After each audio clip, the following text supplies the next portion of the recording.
So, ayan. Meron tayong ano dito mga kainday ide-deploy ngayong araw. Good morning. Yan, si Kainday, ano, ang pangalan mo, te? Laila po. Laila. So, ayan, te. At tagasan ka, te? Taga Pangasinan po ka, ma'am. Pangasinan. Pangasinan. Pangasinan kapag galing, ano, kailan ka dumating? Kahapon po. Kahapon. So, ngayon, one day process, ano? Opo, ma'am. So, ano naman dinala mo para marinig nila kung ano yung hininging requirements din sa'yo? Just bring a valid ID, birth certificate, NBI, and police clearance. Yung original po ha, para hindi po kayo pabalik-balik. Yun po. Hindi ka na magalit, te. Hindi po. So, ayan, mga kainday, siya po, nagkumpleto po ng requirements, tapos namasahe po siya ng sarili niya. Papunta po dito. Ha? Sana po dun sa may mga mag-apply, gayahin niyo po si ate. Kompleto requirements, may pamasahe. Galing pa po yan ng Pangasinan, ha? Ano oras ka umalis dun sa inyo, te? 4 po. 4 a.m. 4 a.m. Imagine niyo, mga kainday, alas 4 pa lang ng madaling araw, lumuwas na siya dito sa Manila. Kasi, kailangan talaga ng trabaho ni ate, ano? Opo. Oo. Ano namang... Kailangan po, 9 a.m. nandito na kayo kasi yun po ang bukas ng office nila. Para at least mga kainday, 9 a.m. pag nandito na kayo, mayroon pa tayong prosesong magagawa. Kasi pag late na, tanghali na or hapon na kayo, kinabukasan na po kayo mapaprocess. So, manadagdagan po yung ano. Kagaya ni ate, wala pang one day, no, te? Opo. Ngayon, may amo ka na. Opo. Ano namang naisipan mo, te? Paano mo natuntun? Paano mo kami nakita na hanap tong agency na to? Sa ano po, sa Facebook po, mag-scroll lang po kayo kung hanap niyo ay trabaho. Dito na po kayo sa Indesky. Legit. Kay Irene. Kay Irene Salas. Tapos nung nakita mo, ano namang naisip mo na bakit kami yung napili mo? Luluwas ka dito sa Manila para mag-apply ng trabaho. Ba't kami yung napili mo? Nagkipagsapalaran po. Ano namang na bumuo sa loob mo para ang dami dyan, di ba, na nagpa-post. Bakit kami yung napili mo? Ano naisip mo? Kasi po, mukhang okay. So, nag-decide po talaga ako na mag-apply. Kaya, baka sakali na mag-chat sa inyo, then nag-reply kayo. So, ayun, nagkaroon ng pagkakataon. So, bago ka pumunta dito, nakita mo naman yung mga pinapasok din namin. Napanood mo naman. Opo. Anong naisip mo? Maganda. So, Then, medyo mataas po silang magpasahod dito kaysa sa iba. Bali yung prosesong ginawa sa'yo, te, simula kahapon pagdating mo, ano naging proseso sa'yo? Simula nang dumating ka? Ang proseso po is, pagdating po dito, magpipil up po kayo ng application, form, and then, medyo mahigpit si madam, saka si sir, so, kanya-kanya pong lusot sa karayom. Ganun po. So, yan, mga kainday, mahigpit po kasi kami talaga sa screening. Paano kami naging mahigpit sa screening, te? Yung mga nagtatanong po kayo kung sa experience po, kung kaya po ba talaga or hindi. Kung may karanasan po ba talaga tayo sa mga pinagsusulat natin sa application natin, ganun po. Sa experience. Opo. So, yan mga kainday, bago po sila mag-fill up dito, make sure po namin na talagang meron po silang experience doon sa applyan nila. Example, si ate, Yaya. Di ba, te, ilang beses kitang tinanong kung may experience ka sa pag-aalaga. Then, base sa'yo, meron ka namang experience sa pag-yaya. At the same time, may experience ka rin sa pagiging maid. Opo. OFW ka, te? Opo.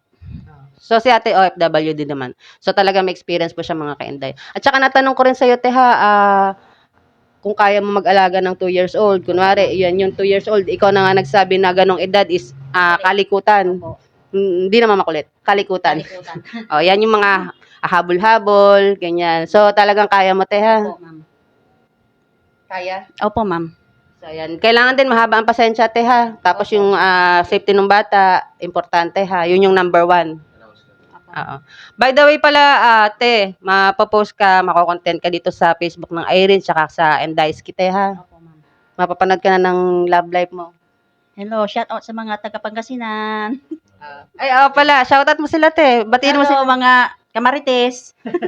Sino mga gusto mong batiin? Bagitin yung pangalan nila. Wala na, sila na lahat. Mga anak mo. Panggalat. Ay, anak ko, kumusta kayo tan? Ako, jakad yan, on live. Ingat kayo tan. Ay, yung jawab mo sa ano. Hello, mahal. Ingat kayo Jackie dyan sa Bulacan. Yung jowa niya, bali nagtatrabaho pa sa Bulacan.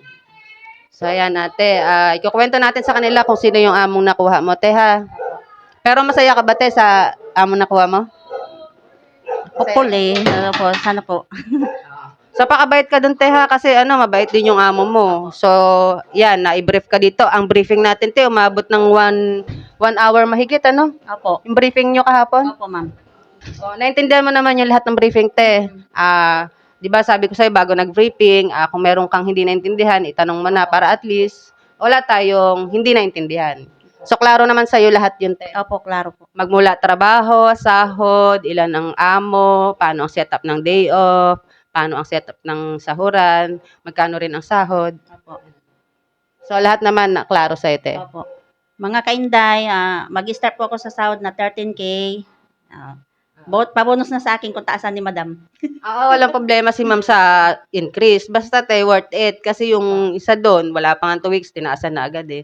So, nasa kamay mo yan, te. Kung Opo. paano mo pataasin yung sahod mo. Ha? Opo, ma'am. So, ang technique dyan, make sure mo na ituring mong anak yung anak nila. Tapos, syempre, may kusa, mabait, tsaka yung yung alam din yung responsibility natin as yaya.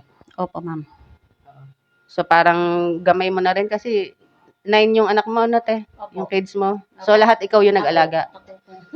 Bukod doon, meron ka rin 'di ba naging experience sa ibang amo, te, sa Opo. pagyayaya? Opo. Ilang taon yung inalagaan mo doon? Ano pa, yung isa infant po talaga. Simula infant, ikaw nag-alaga. Oo. Tapos yung isa, 1 year old. Tapos nalagaan ko siya hanggang 2 years. Hanggang 2 years old siya. Hindi, 2 years. So, 3 years old siya. kinuha na siya. So, ayan. Masaya, te. Masaya ang araw ngayon kasi madedeploy ka na ngayon. So, ipapasundo ka na ni ma'am, ha. Opo. Yung mga briefing sa'yo, te, ha, yung mga advice namin, i-follow mo doon pagdating mo sa amo mo, ha. Kasi, te, ayaw ko rin masira kay ma'am, ha. Tsaka wag abusuhin, ha. Opo. Tapos, ang sahod, te, ha. May schedule ng sahuran, ha. Mm-mm. Yung mga bali-bali, te, ha. Sinabi ko na bawal po ang mga bali-bali sa amin, mga kainday. Kasi hindi nyo kailangan magbali kasi every 2 weeks, sasahod naman na kayo, eh. So, malinaw naman yun, te. Opo, ma'am. Kasi naabuso kasi yun. Kaya meron siyang yung employer. Opo, ma'am. Kaya medyo trauma pa. So, sana naintindihan din natin yun, ha? Mm-mm. So, yan. So, ipapasundo ka na ni ma'am ngayon, te. So, pagdating mo doon, interview ka lang konti ni ma'am.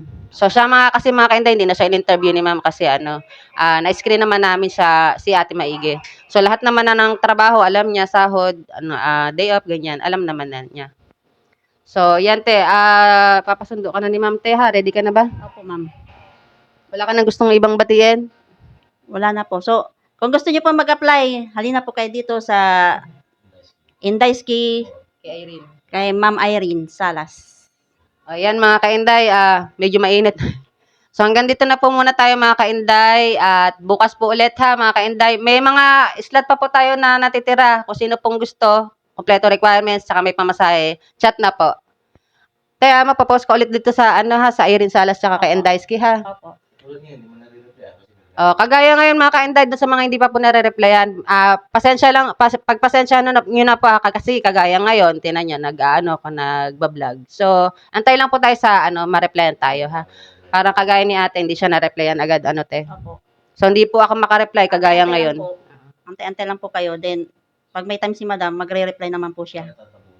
Tsaka natatabunan mga kainday, sobrang dami. Yung iba nga nalalagay na sa spam. So, hindi ko lahat nare-replyan. Tsaka hindi ko agad lahat nakikita. So, yun mga kainday, nga dito na po muna. Bye-bye!